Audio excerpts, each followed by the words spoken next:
6h-9h sur Europe 1. Le débrief de la matinale, les temps forts de ce que vous avez entendu ce matin sur Europe 1. Alors que le groupe Vivarte va supprimer 1600 postes, le chèque de son ex-PDG passe mal. Marc Lelandais est donc venu s'expliquer ce matin sur Europe 1.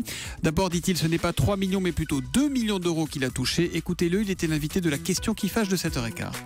Je ne suis ni un voleur, ni un menteur. J'ai pris mes responsabilités, je me suis battu pour sauver financièrement ce groupe qui était endetté dans des proportions absolument abyssales et qui était asphyxié et ne pouvait plus investir. Donc non, je ne regrette rien du tout, je me suis battu. Je voudrais simplement que les nouveaux fonds créanciers qui sont actionnaires prennent leurs responsabilités et ne fassent pas preuve de lâcheté. Énormément de réactions sur Twitter avec le hashtag un matin. Jack Hawk 78 nous écrit: tentative désespérée de justification de l'ex-patron de Vivarte.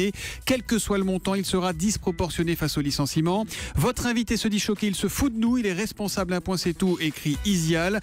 Moi je dis bravo à monsieur Lelandais, arrêtez de taper sur les patrons sans savoir, réplique Kahnweiler. Le monsieur cybersécurité du gouvernement, Guillaume Poupard, directeur général de l'Agence nationale de sécurité des systèmes informatiques, était mon invité à 8h20 et il nous a dit que malheureusement cette attaque à TV5 Monde n'était ni la première et ce ne sera pas la dernière.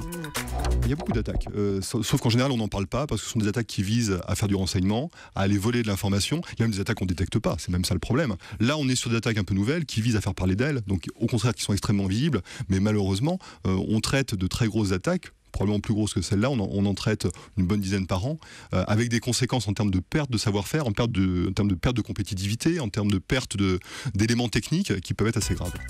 Danny Cohn-Bendit se passionne lui pour le feuilleton de la famille Le Pen. Écoutez l'humeur de Danny, c'était à 8h-5 sur Europe 1. Le rythme des épisodes, d'ailleurs, s'accélère. Que répondra le père aux aboiements des lieutenants de la fille? Arrête de pleurer, Jean-Marie, dégage. Réponse: je suis vieux, il est vrai, mais aux âmes bien nées, la valeur collectionne le nombre des années. Thomas, je rêve d'une primaire au FN. Marine contre Jean-Marie. Ouïe, aïe, aïe, ça serait beau, cela. L'humeur de Danny ce matin, un régal. Je me le mets en replay dès que possible. Merci pour cet humour, écrit P51. La famille Le Pen, c'est Dallas et House of Cards à Saint-Cloud, dit Danny Cohn-Bendit. Laissons-les se manger entre eux, enchaîne Nikos Le Gagne, toujours sur Twitter et toujours avec le hashtag un matin. Et puis Zlatan Ibrahimovic, suspendu 4 mois pour avoir traité la France de pays de merde. Nous vous en parlions dans le journal de 8h.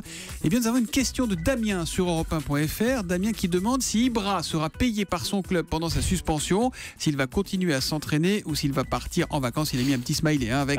Cette question, je vous la pose, Jérôme Lacroix du service des sports d'Europe 1. Oui, alors dans le cadre de cette suspension de 4 matchs, effectivement, il sera... 4 matchs, pas 4 mois. Oui, 4 oui, matchs, il sera payé, Zlatan, d'abord parce que c'est la Ligue qui sanctionne et les joueurs ne sont pas salariés de la Ligue, ils sont salariés de leur club. Alors il peut arriver que dans certains cas, les patrons des clubs choisissent de sanctionner financièrement leurs joueurs, des retenues sur salaire ou des amendes, mais uniquement si à leurs yeux, ils ont commis une faute grave, ce qui là n'est pas le cas. Il touchera donc son salaire, un peu moins d'1,5 million d'euros bruts mensuels, d'autant que malgré cette sanction, il pourra jouer certaines rencontres, les matchs de Coupe d'Europe notamment.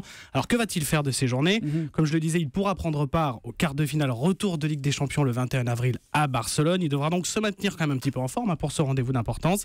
Toutefois, il y a de fortes chances qu'il regagne ses pénates suédoises. Vous savez, son grand truc à Zlatan, c'est la pêche et la chasse. Ah oui, et la chasse à la Zlatan, c'est des élans de 500 kilos. Ah oui, d'accord, oui. D'accord, c'est la pêche au gros, donc j'imagine. Merci Jérôme Lacroix. Un rendez-vous à ne pas manquer demain matin à 8h35. C'est l'interview d'Anne Sinclair. Anne qui recevra demain matin Philippe Val, l'ancien patron de France Inter. Rendez-vous donc dans la matinale de Maxime Switek. Vous continuez.